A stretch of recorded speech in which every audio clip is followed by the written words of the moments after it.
Oke, baiklah. Bagaimana kalau sekarang kita mendiskusikan bagaimana cara pintar korupsi? Sebuah peluang emas yang tidak akan terjadi lagi dalam masa yang akan datang, yaitu kalau Anda yang menjadi pejabat saat ini atau yang punya kesempatan dalam sisa periode ini mendapatkan jabatan, sebaiknya Anda korupsi dengan semaksimum mungkin dalam periode sisa saat ini, yaitu dalam 3 tahun ke depan ini. Sungguh, Anda harus memanfaatkan dengan baik momen ini untuk korupsi. Mumpung korupsi saat ini dibiarkan, manipulasi jabatan untuk kepentingan diri sendiri dan kelompok sendiri dibiarkan, tidak dihukum. Melanggar sumpah jabatan, kita tidak ditindak. Bahkan terang-terangan makan hak rakyat, tidak dipecat dari jabatan, apalagi dihukum. Jadi manfaatkanlah jabatan Anda semaksimum mungkin. Informasi berikut ini kita bermaksud mengajarkan kepada semua pejabat yang saat ini menjabat, mumpung New Mind belum berkuasa yang akan menghukum mati semua koruptor, Anda sebaiknya korupsi. Jadi manfaatkan waktu tersisa ini untuk menyedot harta negara, dan Anda akan dilindungi dengan para buzzer serta kepopuleran pejabat tertinggi yang dengan cantik punya pasukan media yang hanya memberitakan bagusnya saja dari karya-karya pakai hutang yang hutangnya tidak diungkap, hanya bentuknya yang diekspos, hanya yang sukses seperti jalan tol, bandara, sirkuit atau apapun, semua yang sukses saja yang diekspos. Kita akan mengajarkan bagaimana korupsi itu dilakukan. Oke? Pertama, mainkan anggaran daerah,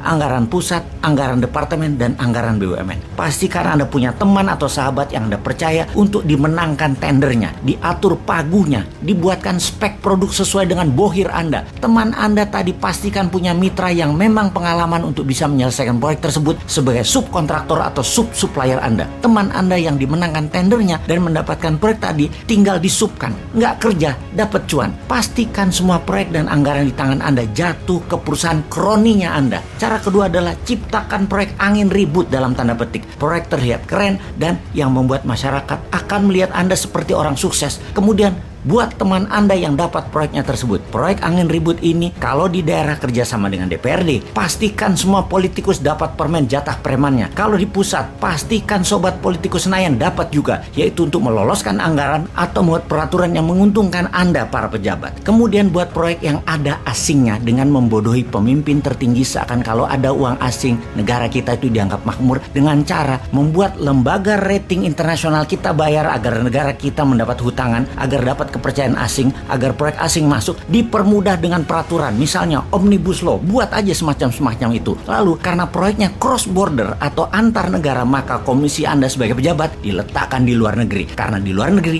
tidak ada PPATK-nya yang bisa cek. Akuisisi apapun libatkan pendana asing, tujuannya agar bisa bagi cuan di luar negeri. Import itu sumber korupsi karena dananya ada di luar. Jadi kita harus perbanyak import. Setelah memainkan anggaran, maka kita akan membuat peraturan yang menguntungkan kita dengan membuat kebijakan yang menguntungkan bisnis kita. Saat ini Anda sebagai pejabat boleh berbisnis, walau sebagai menteri atau pejabat-pejabat lainnya yang dalam sumpah jabatan Anda tidak boleh memperkaya diri sendiri dan memperkaya orang lain. Tapi tenang, selama Anda mendukung pemimpin populer, Anda aman. Kemudian manfaatkan anggaran pemerintah daerah atau departemen atau apapun untuk membuat Anda terkenal, seperti main di sosial media, di media mainstream. Semua acara-acara Anda harus ada dan harus dimediakan. Pokoknya Anda fokus terus memanfaatkan dana gubernuran, dana bupati, dana menteri untuk membuat Anda terlihat bekerja, terlihat bijak, terlihat berhasil. Penting ini dilakukan karena modal untuk terus menjabat adalah Anda terkenal. Apalagi Anda mau mencalonkan diri untuk menjabat lagi. Walaupun sebenarnya itu korupsi, tapi tenang, Anda banyak yang suka pakai fasilitas jabatan, nggak apa-apa. Mobil dinas, uang dinas, pesawat kepresidenan, apapun, semua pakai aja yang namanya kedinasan. Jadi pelajaran korupsi kita simpulkan kali ini, yaitu 1. Bikin proyek angin ribut. 2. Anggaran pastikan jatuh ke rekanan dan teman kita.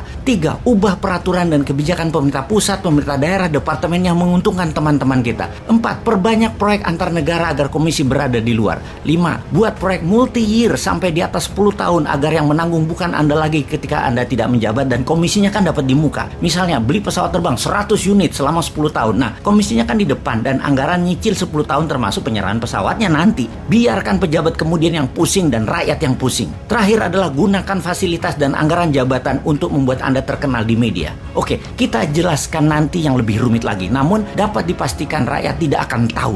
Jadi yang sedikit ini dulu diperbanyak korupsinya. Selamat menikmati sisa jabatan Anda.